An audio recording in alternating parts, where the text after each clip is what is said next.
whispers in the walls of the house on Park Avenue. It all began with dust, not with a ghost in a bedsheet, not with knocking in the closet, but with ordinary gray household dust. We moved into an old house on Park Avenue in Columbia Falls at the beginning of September. Mom said it was our chance to start over after the divorce.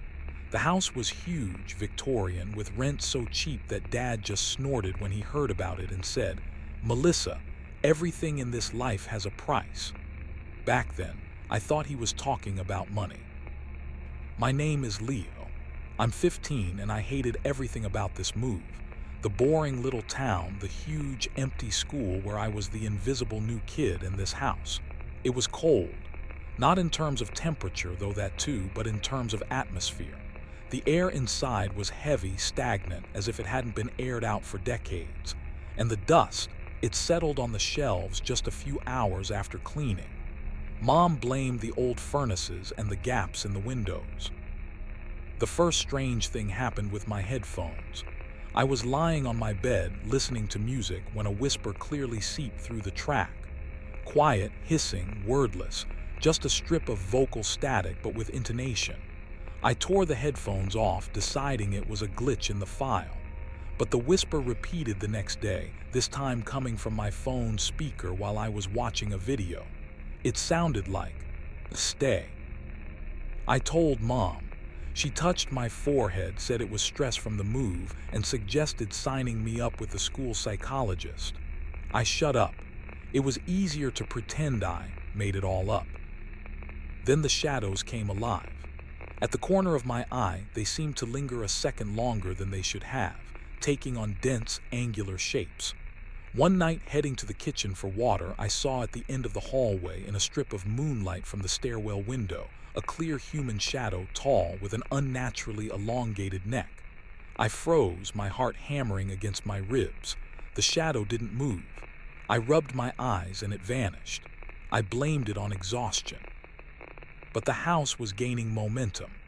Books began falling off the shelves in my room, not when I walked past them, but precisely when I turned my back. 1. An astronomy textbook hit the floor with a dull thud. 2. A collection of Poe stories. 3. Always 3 books. Smells appeared, sudden, sharp scents of cheap perfume that didn't exist in the house, immediately replaced by the stench of rotten meat. That smell came from beneath the basement door. The lock on that door was old and rusted, and we never found the key. I started investigating. The house's history was murky. The librarian, Mrs. Glover, an elderly woman with eyes full of pity, said the house had been built in the 1890s by a factory owner named Elias Warren. He lived there alone after his wife died, and then he disappeared, simply vanished. The house passed from hand to hand, but no one lived in it for long. Tenants complained about inconveniences, but there were no specifics in the old newspapers. Mom stopped smiling. Her optimism evaporated like heat from the rooms. She became irritable, started dropping dishes. One morning, I found her crying in the kitchen. "I think I'm going crazy, Leo," she whispered. "I hear someone walking upstairs when we're both down here. I see movement in mirrors out of the corner." We were trapped, not together but separately. I was afraid to admit to her that I saw and heard more, not wanting to worsen her fear. She seemed to think the same. We orbited each other like 2 satellites around a dark planet, pretending everything was fine while the house feasted on our nerves. Then Emilio showed up. He was new at school from Chicago and unimpressed by the local hierarchy. We bumped into each other at lunch, and when he saw me flinch at a loud door slam, he simply said, "You look like you've seen a ghost." There was no mockery in his tone, just curiosity. I told him everything, about the dust, the whispers, the shadows, the books. He listened seriously, nodding. "My grandma had something like that in her house," he said. "She called it a clingy shadow. It feeds on fear. The more afraid you are, the stronger it gets. It wants to be noticed." Emilio became my anchor. He came over to my house, and his presence, his calm, cynical confidence, seemed to drive the phenomena away. The house quieted down, lay in wait. Mom came back to life, seeing that I'd made a friend.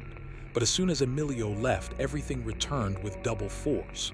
The whisper grew clearer. "Stay, you're mine." The shadows grew denser.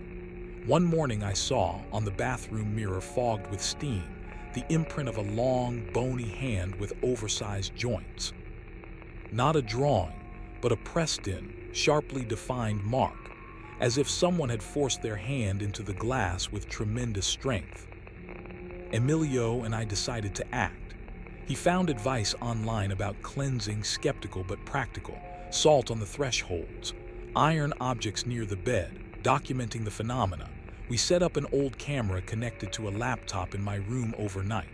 On the recording at 3 in the morning while I was asleep, a book slowly slid out from the shelf, not falling, like it was being pulled by an invisible hand and slapped onto the floor.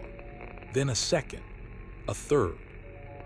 And then the camera captured my blanket lifting at the edge and slowly sliding onto the floor, as if someone had tugged it off. My blood ran cold. I hadn't felt a thing. Our plan led us to the basement door. We broke the lock with Emilio's crowbar. The door opened with a creak, washing over us with a wave of icy air that smelled of earth and copper. The staircase sank into darkness. Our flashlights pulled piles of junk and old furniture covered in tarps out of the gloom. And in the center, beneath a single bare bulb without a shade, stood a chair. On the floor around it was a perfect circle laid out in something dark and crumbly. On closer inspection, Emilio gasped. "It's dirt, and are those bones, small ones, bird bones probably?" On the wall behind the chair, we saw symbols. Not pentagrams, but winding, angular markings scratched directly into the plaster. And below them, in crooked but legible handwriting, an inscription. "Elisat here. Here he Listned. Now he Listns too, everyone. He will not leave. The house is hungry." And then the bulb went out. It didn't burst. It simply went dark, plunging us into total blackness. From the corners of the basement came whispering, not one voice but many, overlapping each other, men's, women's, children's. All of them whispering the same thing: "Stay, stay, stay." The cold became physical, biting into my bones. Our flashlights dimmed as if their batteries had died in a single second. And in that oppressive darkness I saw it. Not a shadow, but something opposite to light. A mass of absolute blackness sitting on that chair. It had a human shape, but its features blurred like a burning photograph. And only the eyes, two dull gray spots like ash, stared straight at me. There was no malice in them, only endless, insatiable loneliness. "Mine," the voice sounded, not in my ears, but directly inside my skull, low and creaking like dry rot. "All of you are mine, everyone who comes. Your fear is warm. Your memory fills the void. Stay." I couldn't move. Terror paralyzed me. But Emilio, shouting something in Spanish, hurled his crowbar at the figure. The iron passed straight through it and clanged against the wall. But the entity shuddered, blurred for a moment. That was enough. I exhaled a cloud of icy breath and yanked Emilio by the sleeve. "Run!" We burst into the kitchen, slamming the basement door shut behind us.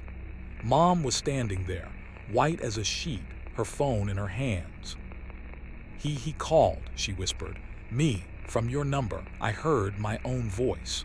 The way it was when I was little. He was calling me inside into the basement. That night we didn't sleep.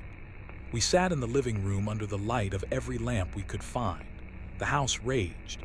Banging thundered through the walls like a drum roll. Plaster rained down from the ceiling. In the mirrors we didn't see our faces but pale, distorted masks. The whisper became a voice, loud, insistent, promising terrible things. It spoke in my mother's voice, my father's voice, my own. It knew all our fears, all our secret, shameful thoughts, and turned them inside out. By morning it went quiet. That silence was worse than the noise. We were emptied out, on the edge of hysteria. And Mom said what I'd been afraid to hear. We can't leave. We don't have money for another deposit, and I think it won't let us go. And then I understood. It wasn't a ghost in the traditional sense. It was an echo. The echo of Elia's warren, his loneliness, his madness soaked into the wood and plaster. It wasn't bound to bones. It was bound to the very concept of home. It was a hungry poltergeist, feeding on the emotions of new residents, copying their fears to amplify itself. It didn't want death. It wanted a permanent audience. It wanted us to stay and be afraid until we became part of its diseased echo, until our voices joined the whisper in the walls. We left that same night, got into the car with our suitcases and just drove away. We live in a cheap highway motel now. Mom works 2 jobs to pay off debts. Emilio and I still talk, but there's now a gulf between us, the weight of what we saw. The ending, we escaped, physically, but I feel it, not the way I did in the house. It's a pulling sensation, like a phantom limb. Sometimes when I wake up in the motel's complete silence, I think I hear a distant, barely perceptible whisper. "Stayed, you're still mine." I check my phone for strange calls, look in the mirror to see if my reflection is distorted. I sprinkle salt at the threshold of our room. Mom laughs, says it's superstition, but I see how her eyes drift to the corners, searching for shadows.